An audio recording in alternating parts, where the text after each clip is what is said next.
Hello ladies and gentlemen. Ko'pchilik yaxshimisizlar? Balkim turmushimizda boshqalarni bezar qilayotganligimizni, o'zimizning taraqqiyotimizga o'zimiz to'sqinlik qilib kelayotganligimizni to'liq his qilib yetolmasligimiz mumkin. Men tövanda boshqalarni bezar qiladigan, taraqqiyotimizga to'sqinlik qilib keladigan 20 xil odatni ko'pchilik bilan o'rtoqlashib chiqmoqchiman. Bu 20 xil odatni Amerikadagi 10 dangliq boshqarish ilmi otasining biri deb ta'riflanib kelayotgan Marshall Goldsmith "What got you here won't get you there" Sizni bu yerga kelib kelgan narsa sizni o yerga ilib bora olmaydi degan kitobida alohida tunji qitim tilga ilib so'zlagan. Bu kitob New York Times bestseller, New York vaqt jurnali eng yaxshi sotilgan kitob deb baholab chiqqan Wall Street Journal bestseller, Wall ko'chasi jurnali eng yaxshi sotilgan kitob deb baholab chiqqan Amazon.com bestseller, Amazon tori eng yaxshi sotilgan kitob deb baholab chiqqan kitob. Shuningdek, ko'pchilik bilan bu 20 xil odatni ingliz tilida ham uyg'ur tilida o'rtoqlashib chiqdik.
Ötküzüp beriş degan gap judgment deganimiz baha.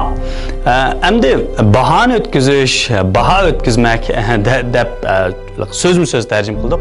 Amaliyotda buning haqiqiy Uyg'ur tilidagi cho'nqirlagan ma'nosi nima deganda, ya'ni boshqalarni darajaga to'g'izish va o'zining shaxsiy o'lchimini ishlatib boshqalarni baholash. Ya'ni palonchi odam yaxshiga, yomonga yoki mundaqqa, undaqqa deb o'zining o'lchimi bo'yicha boshqalarni baholash, boshqalarni darajaga turg'izish hamda buni o'sha odamning oldida demasdan boshqa yerlarda deyishni biz passing judgment deymiz. Bu mu amaliyotda biz o'zimiz bilmay turib boshqalarni bizar qiladigan, ya'ni boshqalarni bizar qilish bilan birga o'zimizning taraqqiyotimizni to'sqinlik qilib keladigan bir xil odat ekanligi bu kitobda alohida amaliy misollar bilan so'zlangan.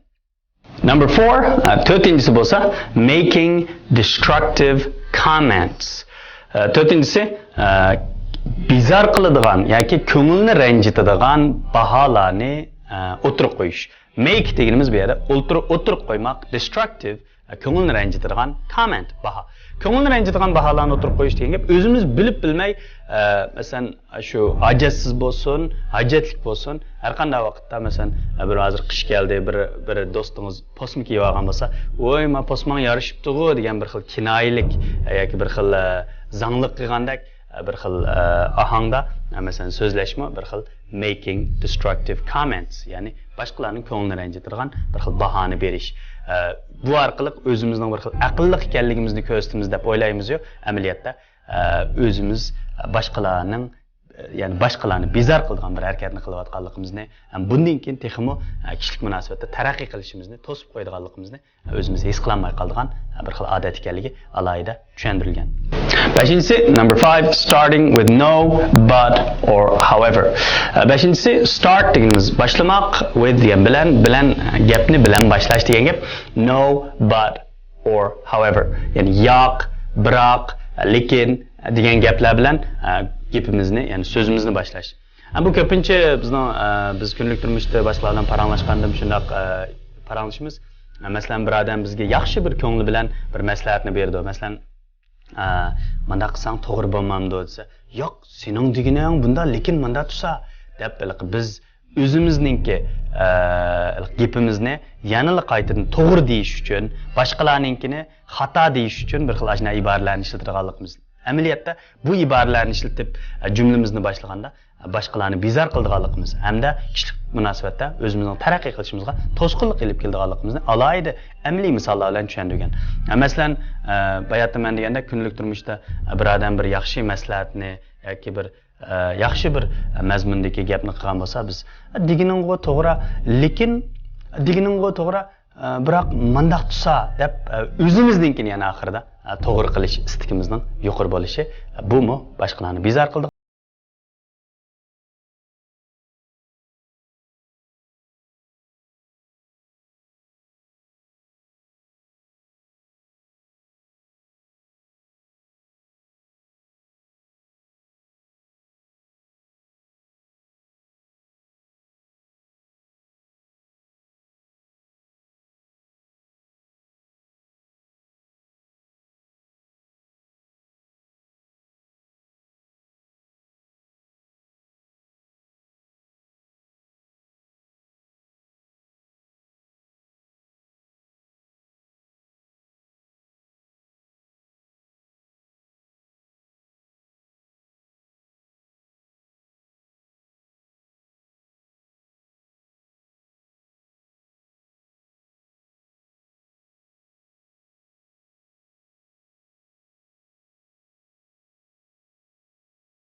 qalbining ko'p qismini o'zimizga taalluq deb turilish. Bu kunlik turmushimizda, xizmatda, nurg'un ishlarda uchraydi. Agar biz ko'pincha vaqtlarda to'hpini boshqalarga o'tkazib bermay, mening to'hpamda deb turvasak, bu vaqtda bumi kishilarni bezor qilish bilan birga o'zimizningki keyingi texnik cho'ng taraqqiyotimizga haqiqatan cho'ng to'sqinlik qilib keldi. Shuning uchun bu odatni to'xtatishimizning zarurligi alohida qayd qilingan. Number 12, 12-si making excuses. Make qilmoq, excuse bana sabab ko'rsatmak deb tushunamiz. Banalarni ko'rsatish. Ham ko'pincha vaqtlarda bahoni ko'rsatish orqali o'zimizning boshqalarni bezor qiladigan tarafimizni yepish ko'rinish. Masalan, biz bir ishga kechikib qoldik yoki xizmatga kechikdik yoki bir ko'rishga kechikib qoldik. Biz bu kechikishimizni o'zimizdan ko'may, haqiqatda asli biz o'zimiz sababchi bu kechikishimizga ko'pincha vaqtlarda qatnashga dengab qo'yish yoki mijozimizning yo'qligiga dengab qo'yish va yoki har xil bahonalarni qilib bir bahona chiqadi cho'qim shu bahonalarni o'tirib qo'yish. Amaliyotda chin ma'nosidan qilib aytganda bu boshqalarni bezor qilamdi. Siz ya'ni bahona ko'rsatayotgan qarshi tarafni bezor qildi. Bu keyingi kishilarning oldidagi o'zingizning ishonchingizga, o'zingizning taraqqiyotingizga to'sqinlik qilib kelamdi, muqarrar holda to'sqinlik qilib keldi. Shuning uchun bu odatni cho'qim to'xtatishimiz kerak. Number 13, 13-chi kishilarni bezor qiladigan va biz cho'qim to'xtatishimizga tegishli bo'lgan taraqqiyotimizga to'sqinlik qilib keladigan 13-chi xil odat bo'lsa clinging to the past. O'tmishga eslavilish. Cling deganimiz eslamoq, past degan o'tmishga eslavilish. Bu ko'pincha vaqtlarda o'zimiz ayibli bo'lgan bir ishlarni o'tmishdagi ma'lum ishqa yoki ma'lum odamlarga dengab qo'yib, shularni ayblab qo'yish orqali o'zimizni bu ishdan xoli qilib olib, o'tmishda palonchi yoki mundaq ish bo'lg'achqa, ma ish bo'lmayotdi degandak bir xil o'tmishdan qaqshab yoki o'tmishga eslab olib, o'zimizni ayblamay, boshqalarni ayblash, boshqa ishlarni ayblash, shu orqali o'zimizni ozod qilib olish bir xil istikining yuqori bo'lishi. Bu amaliyotda boshqalarni bezor qilish bilan birga haqiqatan o'zimizning haqiqiy turda o'zimizni tonishimizga, taraqqiy qilishimizga to'sqinlik qilib keladigan, cho'qim biz to'xtatishimizga tegishli bo'lgan bir xil odat ekanligi bu kitobda alohida so'zlangan. Number 14, 14-chi bo'lsa playing favorites. Play deganimiz o'ynamoq, favorite deganimiz yaxshi ko'radigan, alohida yaxshi ko'radigan degan gap. Playing favorites degan gap alohida yaxshi ko'radigan larni o'ynash degan ma'no emas, balki kishilarga adil muomala qilmay, farqli muomala qilishdan iborat. Ya'ni bakrak o'zi yoqtiradigan kishilarga boshqacha muomala qilib, o'zi yoqtirmaydigan kishilarga yana boshqacha muomala qilish. Kunlik turmushda buni biz o'zimizni aqlashimiz mumkin. Voy, tabiiy shundoq bo'ladi-ku deb. Lekin biz yanala sal o'zimizni qo'yib turib o'ylaydigan bo'lsak, nurg'un kishilarga barobar muomala qilib bo'ldi. Shundoq qilganda boshqalarni bezor qilmaymiz, o'zimizning taraqqiyotimizga ham to'sqinlik qilib kelmaymiz. Number 15, 15-si refusing to express regret. Refuse rad qilmoq, express ifodalash, regret pushaymon. Pushaymonni ifodalashni rad qilish. Ya'ni demakchi o'ziningki mas'uliyatidan qochib, ya'ni ma'lum bir ishni xato qilganligini, ya'ni shundoq bir pushaymonni demaslik yoki shundoq mas'uliyatni o'z ustiga olmaslikdan iborat bir xil odat. Ya'ni mas'uliyatdan qochish, ya'ni xatoligimizni tonimaslik, shuningdan qochish. Bu amaliyotda mas'uliyatdan qochish, xatolikni tonimaslik, pushaymonni haqiqiy ya'ni o'tirib qo'ymaslikdan iborat bir xil odat. Bizningki boshqalarni bezor qilishimiz ham o'zimizning taraqqiyotimizni to'sib qo'yishimizdan iborat cho'ng bir odat ekanligimiz, buni cho'qim to'xtatishimizning kerakligi alohida bu kitobda yana tilg'anilgan. Number 16, 16-chi xil odat bo'lsa not listening, anglamaslik.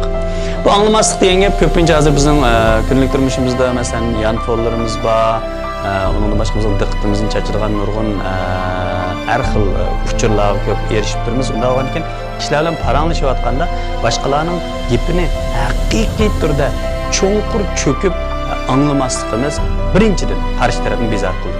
Qarshi taraf bizning anglamasligimizni his qilgan aman qarshi tarafningki yoqtirish emas, balki bezor bo'lishidan iborat bir kayfiyatni yo'qriltib o'timiz. Bu tabiiyla kishilik munosabatimizga ziyon olib keldi. Shuning bilan bu taraqqiyotimizni cheklab qo'ydi. Number 17, 17 xil odat, failing to express gratitude. Fail, mag'lub bo'lmoq, express, bayon qilish, gratitude, minnatdorlik. Minnatdorlikni ifodalashda mag'lub bo'lish. Ya'ni dal vaqtida minnatdorlikni ifodalamaslik. Buningki amaliy bir misolni bu kitobda alayda tilga olgan.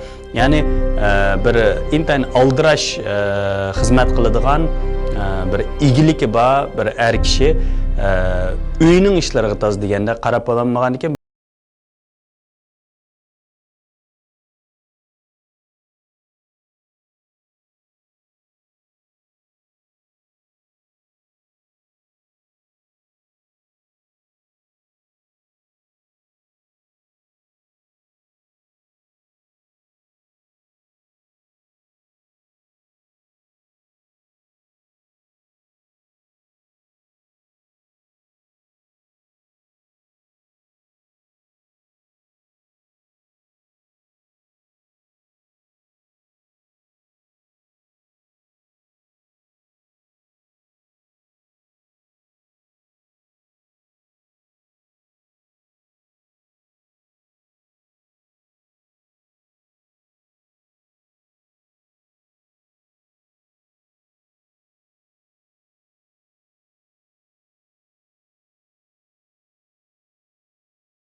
Gap qo'yish, boshqalar yaxshi qilmabdi-ka deb ko'pincha vaqtlarda o'zimizningki savalligimizni boshqalarga ittirib qo'yishmi alohida tillangan bir odat.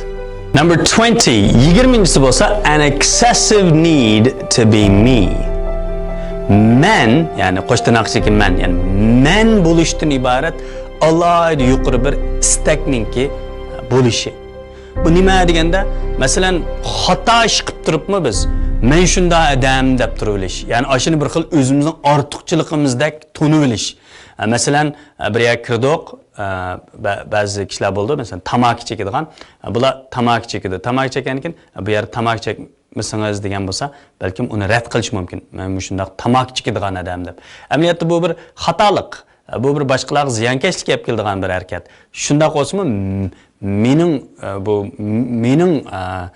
yashash uslubim deb xato ishni o'zining ortiqchiligidek tunib yetib olish bu alohida tilga ilingan bizning taraqqiyotimizni kuchli ya'ni to'sqinlikqa ilib kelgan bir xil odat.